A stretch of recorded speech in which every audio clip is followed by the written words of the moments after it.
Queridos amigos, sejam bem-vindos ao canal Videira Espírita.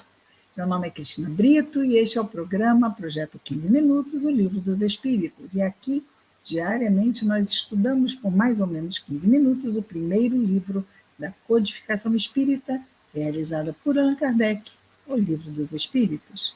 Estamos na quarta e última parte deste livro, Esperanças e Consolações, que tem 2 capítulos, estamos no segundo, Penas e Gozos Futuros, estamos vendo como se darão as consequências das escolhas que fizemos nesta vida. As penas e os gozos que nos aguardam. Bom, estamos hoje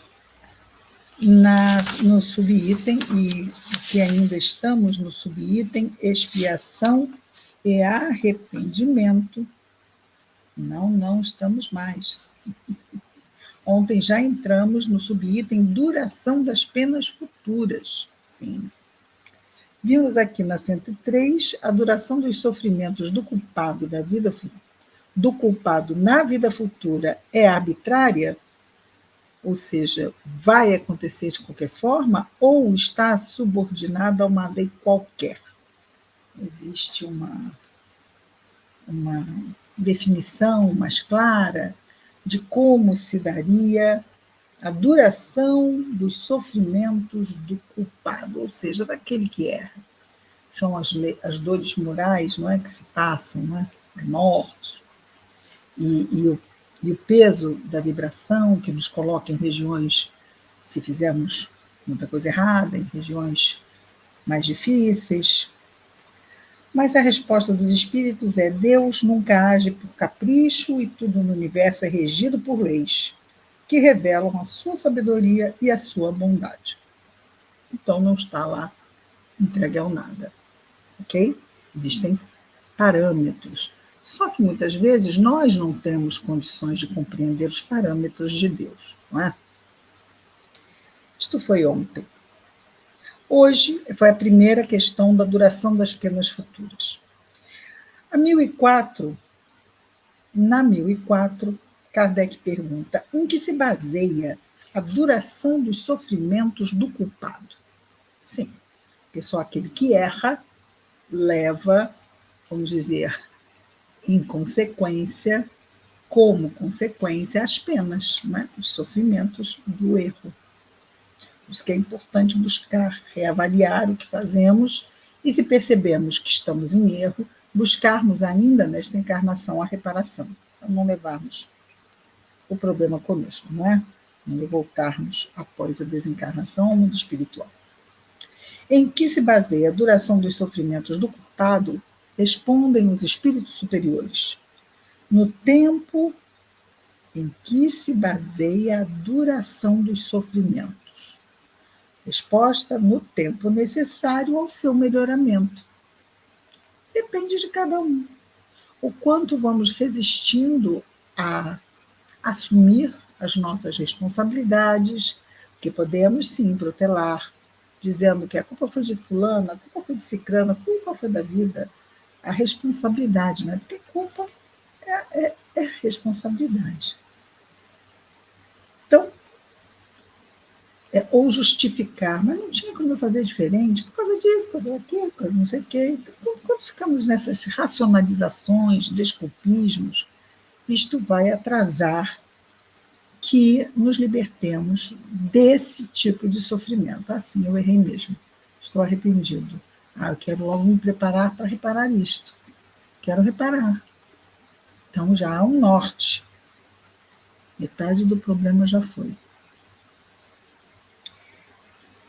No tempo necessário ao seu melhoramento, sendo o estado de sofrimento ou de felicidade proporcionais ao grau de purificação do espírito, a duração e a natureza de seus sofrimentos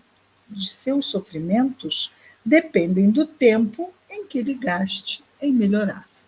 Então, quanto mais aproveitamos o tempo para melhorarmos, melhor será a nossa situação ao retornarmos ao mundo espiritual. À medida que progride e que seus sentimentos se depuram, diminuem e mudam a natureza de seus sofrimentos. Aqui também lembrando do nosso André Luiz, não é? Quando ele está lá no umbral, sofrendo, sofrendo, sofrendo. E aí, então, ele ora, Clarencio leva a nosso lar, e ele ainda está confuso, ele vai sendo esclarecido, e ele vai se esforçando em melhorar. É algo que nós percebemos claramente ao lermos a obra de André Luiz, Psicografia de Chico Xavier, Nosso Lar. O esforço de André Luiz em melhorar, e ele melhorou tanto, que embora ele não tivesse condições, ao chegar, de ser um cidadão de Nosso Lar, e ele ali permaneceu tutelado por Clarencio, ao final de um ano, ele recebe o título de cidadão de Nosso Lar. Isso mostra o quanto ele se empenhou em melhorar-se. Então, à medida que progride e que seus sentimentos se depuram, diminuem e mudam a natureza de seus sofrimentos. Então, Nosso Lar, temos na história do nosso André Luiz um excelente exemplo, não é? Questão 1005, pergunta Kardec. Para o espírito sofredor, o tempo parece tão longo ou menos longo? Parece tão longo ou menos longo do que quando estava vivo? Para o sofredor, ok? Não é para aquele que está bem. Para o sofredor, o tempo parece tão longo ou menos longo do que quando estava vivo? Resposta: parece-lhe mais longo. O sono não existe para ele. Só para os espíritos que chegaram a certo grau de purificação, o tempo, por assim dizer, se apaga diante do infinito. Aí nós lembramos que costumamos dizer aqui, não é? Ai, quando estamos sofrendo, parece que o tempo não passa. E quando estamos felizes, o tempo passa tão rápido. Então, nós vemos que a percepção do tempo é subjetiva, não é objetiva. Como percebemos o tempo? Se estamos com uma dor de dente, ai, é sábado à noite, o médico só atende segunda de manhã, aquele final de semana parece uma eternidade. Mas se estamos com amigos a viajar, por exemplo, nossa, aquela viagem levou 2 dias. Foram 10, mas levou 2, não é? Isso é muito interessante. O quanto o tempo a percepção do tempo é subjetiva. Então, e essa questão, não é, que eles dizem aqui, só para os espíritos que chegaram a certo grau de purificação, o tempo se apaga diante do infinito. Imaginemos, não é? Quer dizer, que é isso, Cristina? Não tem como a gente entender. Por quê? Porque nós não temos ainda esse grau de purificação.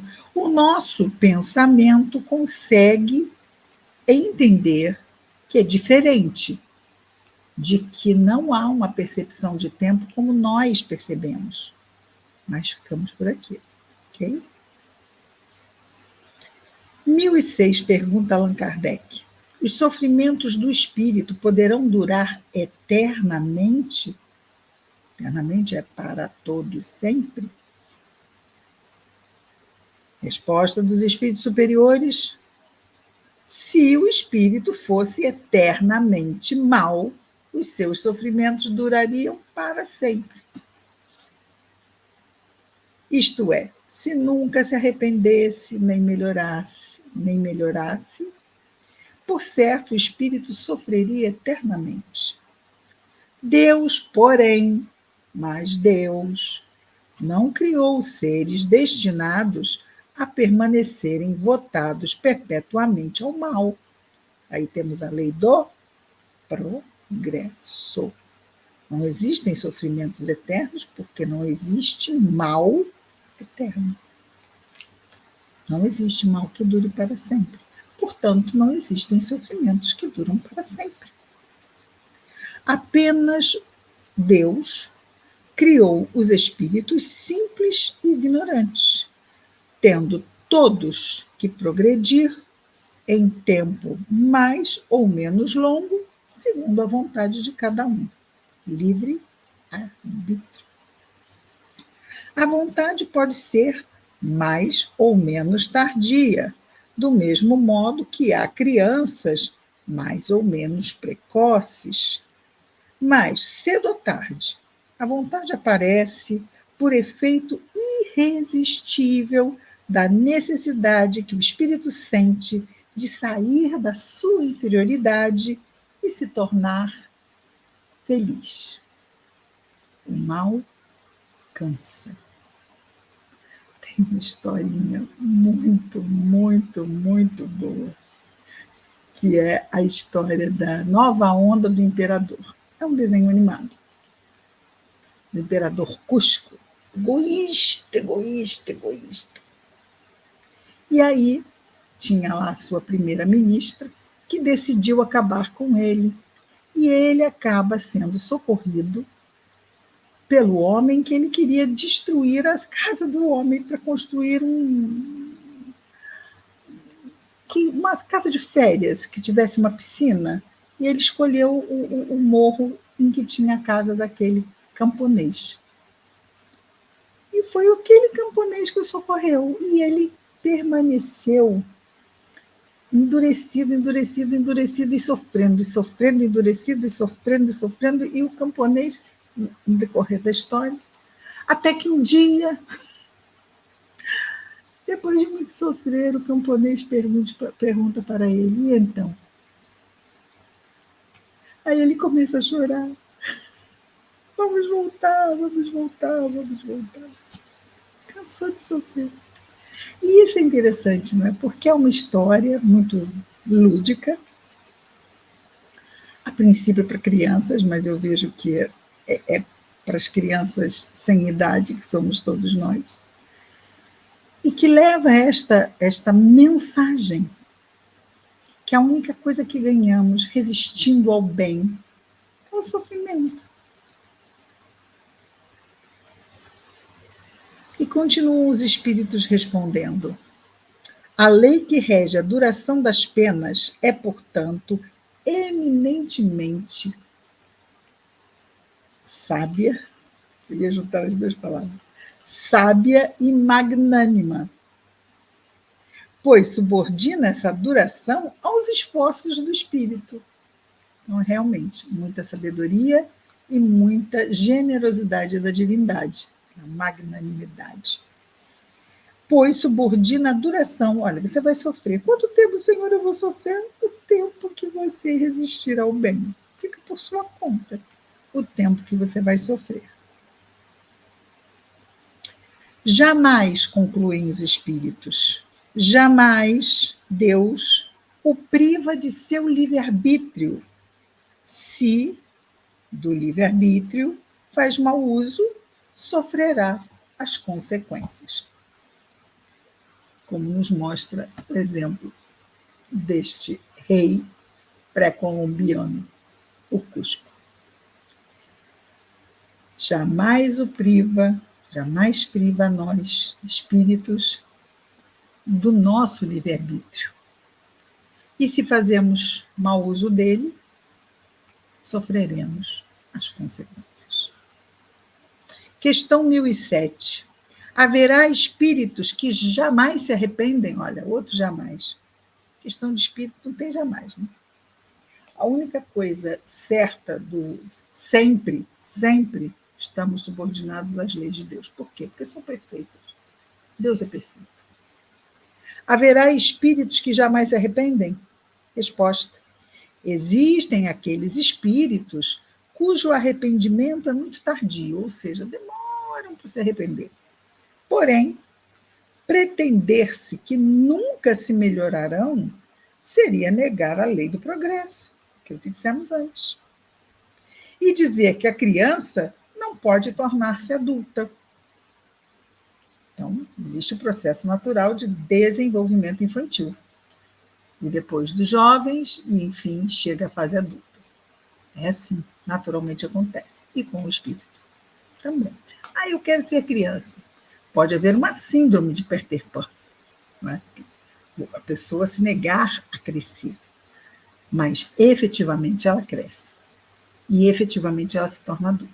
Muitas vezes, talvez ela precise de ajuda psicológica para esse processo. E tudo bem. Graças a Deus, estamos no século XXI e não no século XIV, não é? É isso, amigos. Hoje ficamos por aqui. Amanhã retornamos. Paramos hoje aqui na questão 107. Amanhã retornamos com mais um projeto 15 minutos, o Livro dos Espíritos. Até amanhã. Muita paz a todos.